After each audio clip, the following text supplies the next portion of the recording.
एक दलित लड़के को चोरी के इल्ज़ाम में इसलिए जेल भिजवा दिया जाता है क्योंकि उसके पिता ने उसके गांव में मजदूरी करना बंद कर दिया था। एक लड़के को इसलिए भी पीटा जाता है और चोरी का लगाई जाती है और पुलिस बुला करके इसको जेल में डाला जाता है क्योंकि उसके पिता ने उसके ज़मींदारों के घर में जो बेगारी का काम था, जो मेलड होने का काम था, उसको बंद कर दिया था और सूरत और बम्बई जा कर के अपने परिवार के लिए खाने कमाने लगा था। और ये गांव के कुछ जातिवादी मानसिकता के लोगों को बर्दाश्त नहीं हो रहा था। जी हाँ दोस्तों, नमस्कार, मेरा नाम है कुलदीप कुमार और हम आपके साथ एक सच्ची घटना लेकर के हाजिर हुए हैं। हम आज बात कर रहे हैं एक ऐसी घटना की जिसमें एक दलित युवक को 25 साल के लड़के धर्मेंद्र वाल्मीकि को इसलिए जेल भेजा जाता है क्योंकि 2 साल पहले उसके पिता ने उसके गांव में बेगारी का काम बंद कर दिया था। ये घटना जनपद जालौन की है। जनपद जालौन में रमेश वाल्मीकि जो कि अपने गांव में 2 साल पहले ज़मींदारों के यहाँ पे मजदूरी करते थे, उनकी साफ़ सफाई, धुलाई, सारा काम करते थे। बेगारी के जितने काम हो सकते थे रमेश वहीं करते थे और उन्हीं के घर से जो मिलता था उसी से परिवार चलाते थे। लेकिन एक दिन रमेश ने तय किया कि यहाँ कुछ नहीं रखा है, इतने सालों से करते हैं, हम सूरत जाएंगे और वहाँ से कमा करके आएंगे। तो रमेश वाल्मीकि अपना पूरा परिवार लेकर के सूरत चले गए और वहाँ पर खाने कमाने लगे। सूरत में काम धंधा मिल गया, सूरत में जो भी कमाते उससे परिवार का खर्चा चलाते। पूरा परिवार लेकर के वो गांव से वहाँ चले गए थे। रमेश सिर्फ अपने गांव में बरसात के दिनों में आते क्योंकि गांव में जो घर था वो कच्चा घर है और उस घर की हर साल मरम्मत करनी पड़ती है। इसलिए रमेश अपने परिवार के साथ हर साल बरसात में अपने गांव आया करते हैं। गांव में बरसात में वो आए थे और अपने घर को मरम्मत करने के लिए रुके हुए थे। तभी जिस ज़मींदार के यहाँ पे वो काम करते थे उसने कहा कि ये तो अब बहुत मालामाल होते जा रहे हैं, हमारे यहाँ काम भी करने नहीं आते हैं। उनके दिमाग में कुछ और चल रहा था। जब गांव में रमेश और उनके बच्चे धर्मेंद्र सब पूरा परिवार रुका तो एक दिन साजिश के तहत उस गांव के ज़मींदार ने, ठाकुर ने, उनके लड़के को बुलाया और अपनी बिना नंबर की मोटरसाइकिल दे करके उसको कहीं भेज दिया।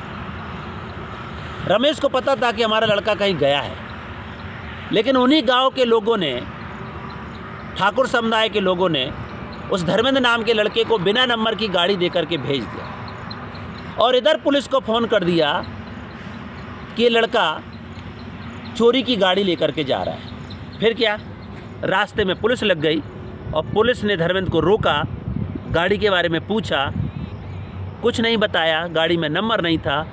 धर्मेंद्र की पिटाई होती है और पुलिस उसको पकड़ के चोरी के आरोप में जेल भेज देते हैं। इधर धर्मेंद्र जेल में होता है, उधर उनके माता पिता रमेश वाल्मीकि इंतज़ार करते हैं कि 3-4 दिन हो गए, हमारा बच्चा अभी तक नहीं आया, कहाँ गया है।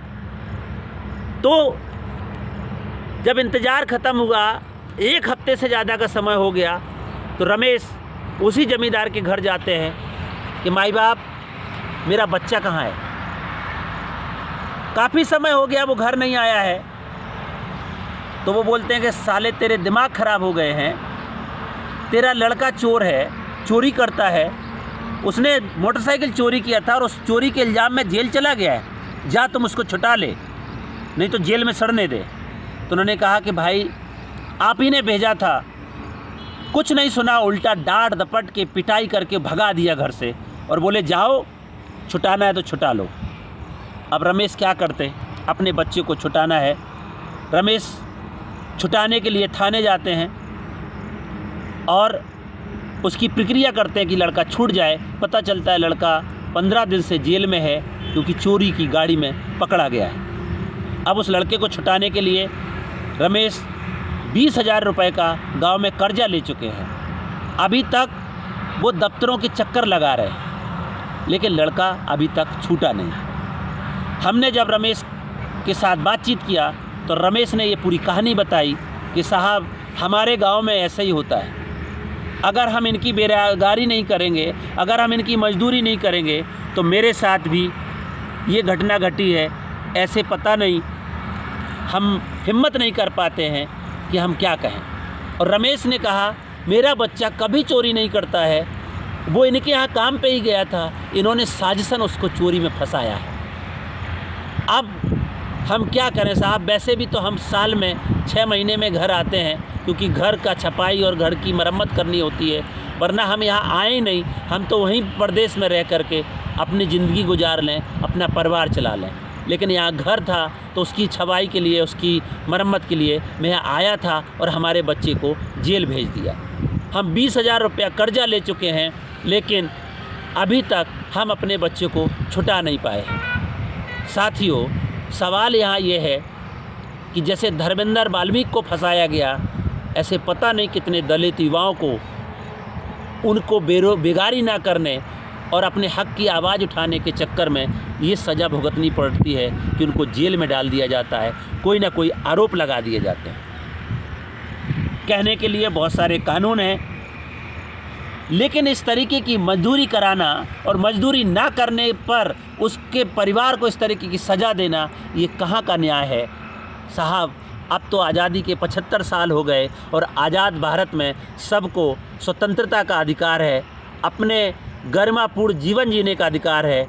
लेकिन इस तरीके से अगर दलितों के गरिमापूर्ण जीवन का, दलित युवाओं के भविष्य को बर्बाद किया जाएगा तो उनके लिए फिर ये गरिमा और ये आज़ादी और ये स्वतंत्रता सिर्फ शब्द बनकर रह जाएंगे। क्योंकि एक परिवार कैसे टूटता है, एक परिवार को कैसे बिखेरा जाता है, एक परिवार पे कैसे कर्जा लादा जाता है और उस फिर कर्ज के बदले उससे लगातार मजदूरी कराई जाती है, इसके तमाम उदाहरण हमारे आपके सामने हैं। हम रोज़ ऐसी कहानी से जब रूबरू होते हैं तो दिल दहलता है, सवाल उठते हैं और सवाल उठता है कि आखिर ऐसी घटनाएं कब तक होंगी। कौन है जो इन घटनाओं पे अपनी आवाज़ बुलंद करेगा? कौन है जो बाबा साहब अम्बेडकर के संविधान में दिए गए अधिकारों को इन दलितों को दिलाएगा? कौन है जो इनके रहनुमाई करेगा? क्योंकि आज भी जो मानसिकता पनपती है वो कहीं ना कहीं लोगों को उसी तरीके से गुलाम बनाने की साजिश रचती है। बहुत कम लोग होते हैं जो अपने प्रतिषेध का बदला लेने के लिए अपनी मुखर आवाज़ बन पाते हैं, और अगर वो ऐसी मुखर आवाज़ बनते हैं और उस व्यवस्था के खिलाफ जाते हैं तो उनको भी तोड़ने का काम किया जाता है। इन तमाम सवालों के साथ हमारे देश में संविधान है, कानून है, नियम है।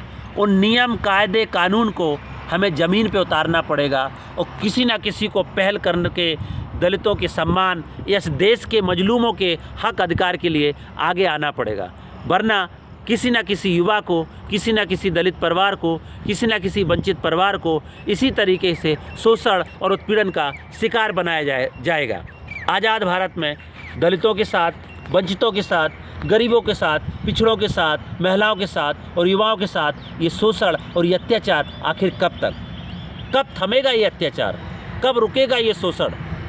इसके लिए कहीं ना कहीं सरकार, प्रशासन और समाज और समुदाय सबको मिलकर सोचना पड़ेगा। क्योंकि हम आज़ादी भारत के 75वीं साल के अमृत महोत्सव के भारत में निवास करते हैं, जहाँ पे आज़ादी के 75 साल बाद हम सम्मान और गरिमा की लड़ाई और संघर्ष करते नज़र आते हैं। तो आज की कहानी में इतना ही। कल फिर हम मिलेंगे आपके साथ एक नई कहानी के साथ। तब तक के लिए नमस्कार। जय भीम, जय संविधान।